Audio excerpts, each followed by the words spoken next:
আসসালামু আলাইকুম। আমরা সুপার মেশের আরেকটা ম্যাথ সমাধান করব। এটা ডিসি সার্কিটের 138 নাম্বার ক্লাস।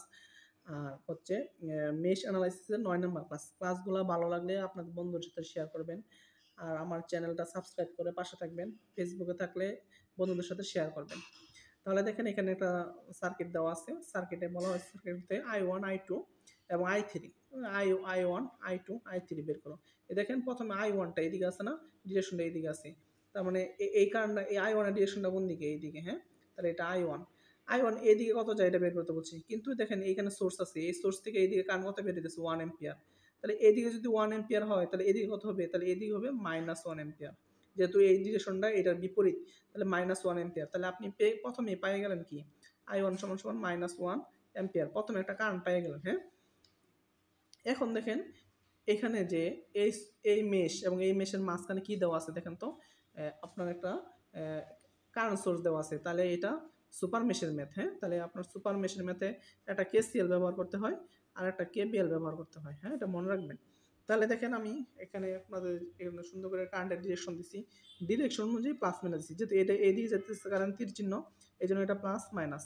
আর এই ডিরেকশনটা এদিকে দিচ্ছেন যেহেতু এটা প্লাস এটা মাইনাস। আর এটা যেহেতু এইদিকে ডিরেকশন দিচ্ছেন, এটা প্লাস এটা মাইনাস। এখানে যখন এখানে দিচ্ছেন এটা, তার মানে এই দিক থেকে আসতেছে, তাহলে এটা কি হবে? প্লাস, এটা হবে মাইনাস, হ্যাঁ। সবগুলা দিছি। তাহলে দেখেন একটা KVL ফেলতে হবে, একটা KCL ফেলতে হবে। তাহলে প্রথমে আমরা একটা এখানে KCL ব্যবহার করতেছি ডি পয়েন্টে, হ্যাঁ। এই যে এই পয়েন্টে একটা KCL ফেলতেছি। দেখেন তো এই কারেন্টটা কি এদিকে আসতেছে না? তার মানে এই এর উপরে কত দিতেছে? I3। আর এই কারেন্টটা এদিক থেকে বের হইতেছে, তার মানে এখানে কত দিতেছে দেখেন? I2। আর এই পয়েন্ট থেকে এইতে কত কারেন্ট বের হইতেছে? এখানে 2 অ্যাম্পিয়ার। তাহলে আগত I3, নির্গত হচ্ছে এই দুইটা, হ্যাঁ। তাহলে আগত দেখেন I3 লিখছি আর নির্গত হচ্ছে এই দুইটা I2 যোগ I। I2 যোগ কি? 2। তাহলে I2 যোগ 2 ইকুয়াল টু আগত শুধু এটা। তাহলে আমি এটা I2 মাইনাস I3 প্লাস এবার সেখানে মাইনাস ইকুয়েশন নাম্বার 1 দিয়ে রাখলাম। তাহলে দেখেন KCL ব্যবহার করলাম, এখন একটা KVL ব্যবহার করব। দেন এইদিকে KVL ব্যবহার করার জন্য কারেন্ট সোর্স আছে, এখানে KVL ব্যবহার করা যাবে না, কারেন্ট সোর্স আছে। এইখানে KVL ব্যবহার করা যাবে না, কারেন্ট সোর্স আছে। তার মানে একটা পথ আছে, এদিকে এসে এটা। এই পথে আপনি KVL ব্যবহার করতে পারবেন। তাহলে এই দুই মেশ মিলাইয়া আমরা KVL ব্যবহার করব, হ্যাঁ। আর এখানে দেখেন আমি এই সার্কিটে তো প্লাস মাইনাস আমার আগে দেওয়া আছে, তাহলে আমি একটা KVL ব্যবহার করব এইখান থেকে এইদিক হয়ে আর কি, হ্যাঁ। তাহলে যদি এদিকে KVL ব্যবহার করি তাহলে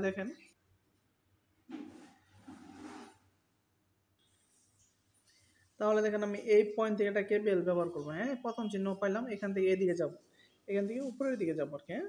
প্রথম চিহ্ন মাইনাস, তাহলে আমি -10 লিখলাম, হ্যাঁ, ঠিক আছে। প্রথম চিহ্ন -10 লিখলাম। এরপর দেখেন প্রথম চিহ্ন প্লাস, তাহলে প্লাস লিখলাম 2। এই কারণটা যাচ্ছে উপরের কারণটা যাচ্ছে এইদিকে আর নিচের কারণটা যাচ্ছে এইদিকে। তাহলে দুইটা বিপরীত কারণ, হ্যাঁ। তাহলে আমার কি হবে দেখেন, আমি যেহেতু এই লুপটা নিতেছি, এই দুই লুপ, তাহলে এই কারণ থেকে এই কারণটা মাইনাস দিতে হবে। তাহলে কি হবে? I2 minus I1। এখন আগান প্রথম চিহ্ন নিচ্ছি প্লাস, তাহলে প্রথম চিহ্ন নিলাম প্লাস 2, হ্যাঁ। আর এই লুপের উপর আছি, যেহেতু এই লুপ নিতেছি, তাহলে এই কারেন্ট মাইনাস কি? এই কারেন্টটা ডিরেকশন কোন দিকে দেন? এদিকে যাচ্ছে কারেন্টটা, হ্যাঁ। এই যে ডিরেকশন অনুযায়ী এইদিকে। আর এই কারেন্টটা যাচ্ছে এদিকে, তাহলে এই কারেন্ট মাইনাস এই কারেন্ট। তাহলে দেখেন I3 মাইনাস I1, হ্যাঁ।